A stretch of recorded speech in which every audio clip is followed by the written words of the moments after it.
Hey there, all you cool cats and kittens. Welcome to the test review, part C. All right, the first part here is classify each of the following as parallel, perpendicular, or neither. Now, these should be trigger words. The word parallel should trigger something in your brain, because when I say parallel, you say same slope, parallel. Same slope. There it is. So parallel should trigger you thinking same slope. Meanwhile, perpendicular should trigger something else. When I say perpendicular, you say opposite reciprocal. Perpendicular. Opposite reciprocal. There it is. That's why you are the best. Opposite reciprocal. And remember, that means opposite means change your sign. So if it was a positive, it becomes a negative, or if it was a negative, it becomes positive. And reciprocal means flip it good. Do. You can flip it. Okay. Anyway, and neither would be neither of those relationships. It's not the same, but it's also not opposite reciprocal. Cool beans. So there's 5 things here. First one gives you a slope, M1. M means slope. M means slope. So it gives you a slope of negative 2/3 and a slope of negative 3/2. Now what you notice is they're both negative. So they are not opposites, although they are reciprocals. 2/3 reciprocaled is 3/2, but they're not opposites, so they are not perpendicular. They're also not parallel because they're not exactly the same. So part A would be a good example of neither. Alrighty, on part B, I've got a slope. That's what M stands for again, in case you forgot. A slope that's 2/5 and a slope that's negative 5/2. If I look at those two slopes, the first one is positive, the second one's negative. Uh-oh, we got some opposites. And then also I noticed that this was 2/5 and this is 5/2.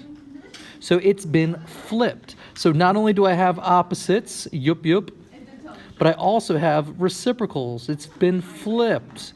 So opposite reciprocals, those must be slopes of perpendicular lines. Yeah. All right, up next, part C. Part C gives us 2 equations. So I need to understand that those equations are written in that good old y equals mx plus b form. Y equals mx plus b. And we got to look at what's in the b spot. Or sorry, rewind what's in the m spot, because m means slope, right? So if you look at the m slope, I've got a negative 3/2. I've got a positive 3/2. They're kind of the same-ish. They're both 3/2, but one's negative, one's positive. So they're not exactly the same. So they're definitely not parallel. And they're not reciprocals. One's 3/2 and the other's 3/2, but one's negative. So they're not perpendicular either, because they're not reciprocals. So this would be another case of neither. They're not the same, but they're not reciprocals either. Up next, part D. This is written in point slope form. We like point slope form. So we need to identify the slope, M.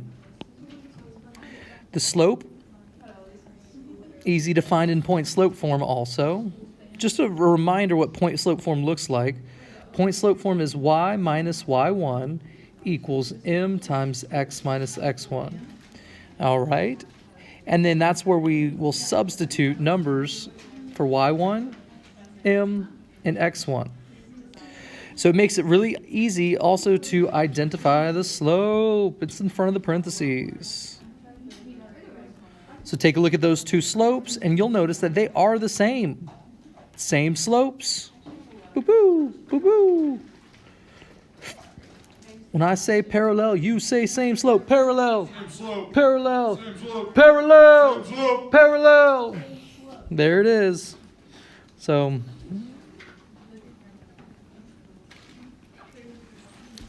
there we go. All right, and this last one, it's easy to see the slope here because we are written in that fancy y equals mx plus b form. But over here, we're not. So over here, you got to move some stuff around. You got to do some manipulating. So move the 3x over. And so subtract 3x on both sides. And I got negative y equals negative 3x plus 2. And, you know, if you think about that, it was like a negative 1y. Then you got to divide by negative 1 as well. And once I do that, it is in that beautiful y equals mx plus b form.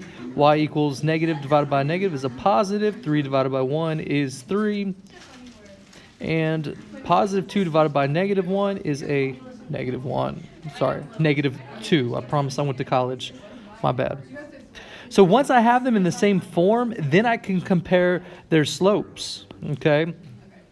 So now that they're both in y equals mx plus b form, I can take a look at their m's. And we know that that one had a negative 3, but this one has a positive 3. So they're not the same slopes, and they're not reciprocals. So this is another case of neither. So we had a couple neithers, one parallel and one perpendicular. Yeah. So we got to compare their slopes. That's what it was all about. All right. Next, number 12, write the equation of the line parallel to. That triggers me to think about the same slopes. All right. So if this one has a slope of negative 2, then my new line, which is parallel, is going to have a slope of negative 2 as well, because parallel lines have the same slope. Okay? So I have a slope. I also have a point, x1, y1. All right, and it says use point slope form. This will be good practice. Point slope form looks like this. Y minus y1 equals m times x minus x1. And this is the one where we get to plug things in. I'm going to replace y1, m, and x1 with what I assigned as x1, y1, and my slope. So it is going to feel like plugging in, filling in the blanks here. So y minus y1 equals m, which we said was negative 2, times x minus x1. All right, so there's the equation in point slope form. Y minus 8 equals negative 2 x minus 3. And that's all good, but they want us to convert it to slope intercept form. So I need it to look like this guy. So that guy doesn't have parentheses, which means I'm going to leave everything else the same, but I'm going to get rid of the parentheses by distributing. Okay? And also, this guy has a y by itself, so I've got to get rid of that minus 8. So add 8 to both sides. Add 8 to both sides. And it says y equals negative 2x, and then 6 plus 8 makes 14. 6 plus 8 makes 14. And that's it. That's looks good. It's in that y equals mx plus b form. Perfect. All right, moving on. Helps you. Bye. Now with this one, line M passes through that point. The slope of line M is, all right, we have a formula for that.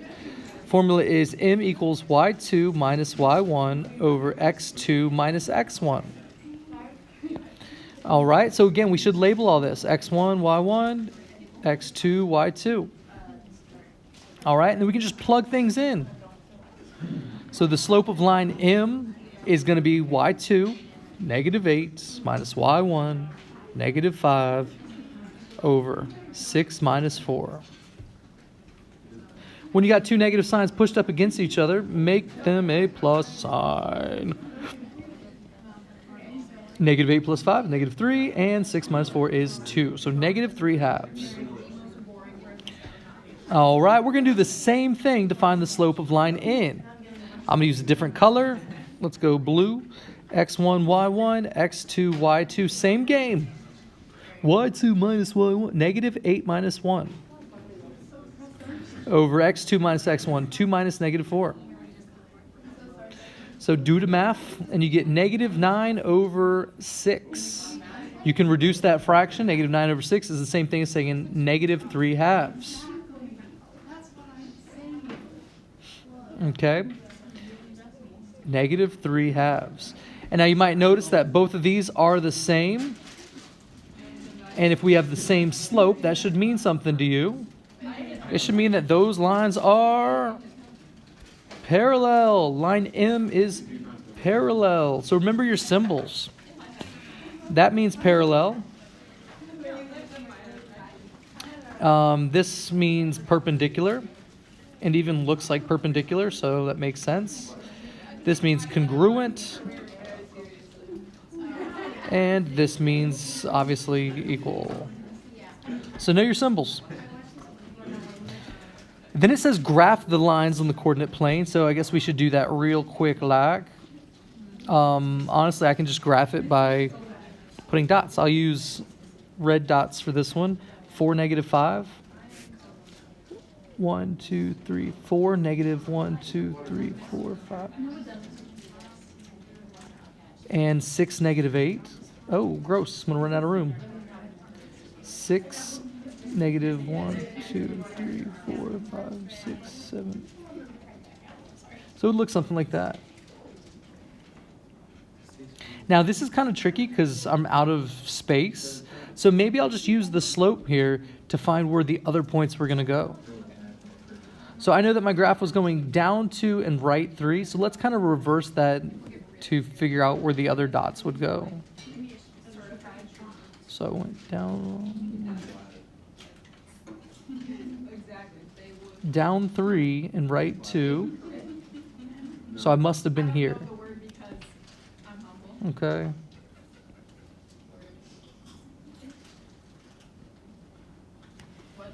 All right, so it should look something like that. I got a couple more dots on there. Now I can draw a really good line. So I kind of had to reverse the process to see where the other dots were going to go. You don't always have to do that. I just ran out of room.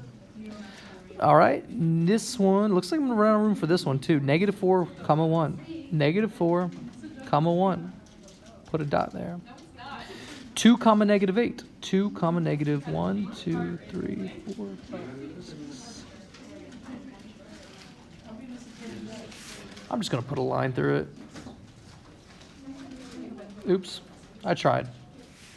So it would look something like that. All right, guys. So all I really had to do was plot those 2 dots and put a line through them.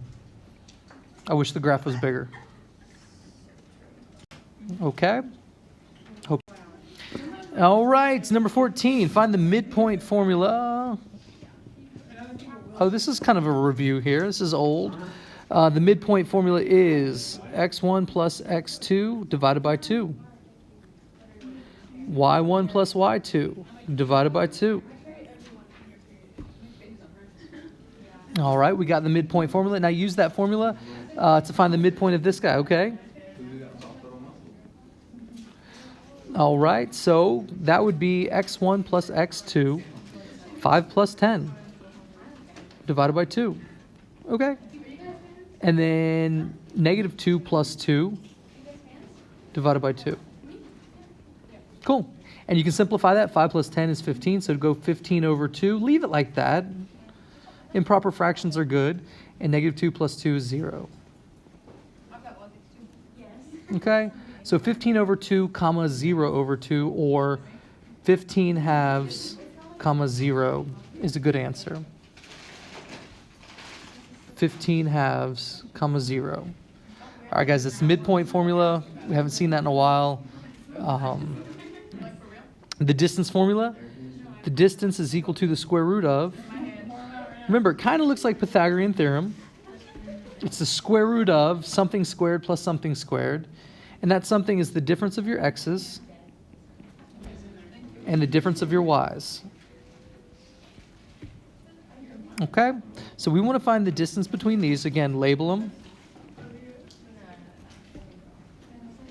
So the distance is equal to the square root of... All right, do the difference of the x's, negative 9 minus negative 6. The difference of your y's, negative 2 minus 2. All right. Order of operations says do the parentheses first. -9 plus 6 is -3. -2 minus 2 is -4. So we got -3 squared, which is a +9, and -4 squared, which is a +4. So the answer is the square root of 13. Radical form. Honestly, I don't really need a decimal form. I don't care. I don't care. All right, guys, that's the end of part C on the test review. It wasn't too bad. You got to know about parallel and perpendicular lines, and also we had to do the midpoint and distance formula.